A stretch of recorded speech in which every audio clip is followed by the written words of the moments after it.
In a small town nestled in the hills of Vermont, there was an old, weathered house that had stood the test of time. It had been in the Sullivan family for generations, and now it belonged to a young woman named Emily. She had inherited the house from her grandmother, who had recently passed away. Emily had fond memories of spending summers at the house as a child, but as an adult, she hadn't visited much. Now, with the house empty and her grandmother gone, she decided to move in and make it her home. One crisp autumn afternoon, while exploring the attic, Emily stumbled upon a dusty, old wooden chest. Curious, she opened it and found a bundle of yellowed letters tied together with a faded ribbon. The letters were addressed to her grandmother, Margaret, from a man named James. Emily had never heard of James before, and her curiosity grew as she began to read the letters. Each one was filled with words of love, longing, and deep affection. James wrote about his hopes and dreams, and how much he missed Margaret. The letters were dated back to the early 1940s, during World War II. As Emily read each letter, she could feel the depth of James's love for her grandmother. He spoke of the war, of the dangers he faced, but always ended his letters with the hope that they would be together again someday. One letter, in particular, stood out.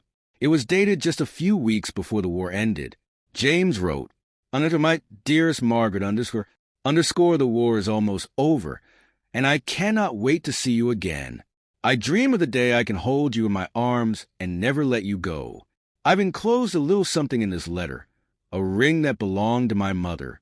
It's not much, but I hope you'll wear it as a promise of my love and our future together.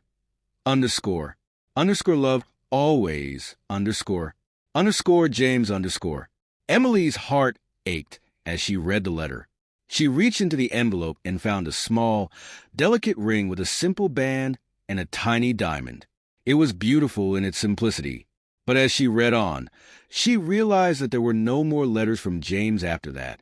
The last letter from her grandmother to James was still in the chest, unsent.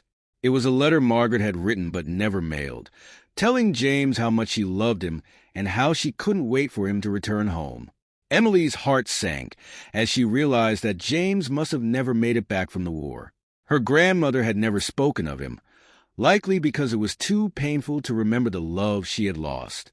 Moved by the story, Emily decided to do some research. She discovered that James had indeed died in the war, just weeks before he was due to return home. Her grandmother had kept the letters and the ring as a memory of the love that could have been.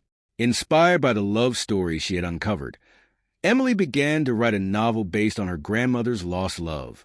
The story of Margaret and James, of their love that had transcended time and war, captivated her. She felt as though she was giving their love a new life, a way to be remembered forever. As the months passed, Emily's novel began to take shape. It was a labor of love, and she poured her heart into every word.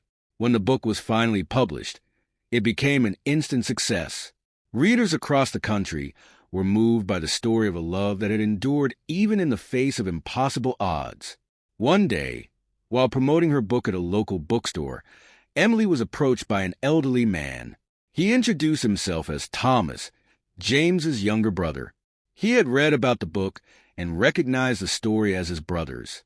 With tears in his eyes, Thomas thanked Emily for telling James and Margaret's story. He explained that his brother had always spoken of Margaret with such love, and knowing that their story was now out in the world brought him peace. Emily and Thomas kept in touch, and he shared more stories of James, filling in the gaps that Emily hadn't known. Their friendship grew, and through it, Emily felt as though she had found a new family connection she never knew she needed.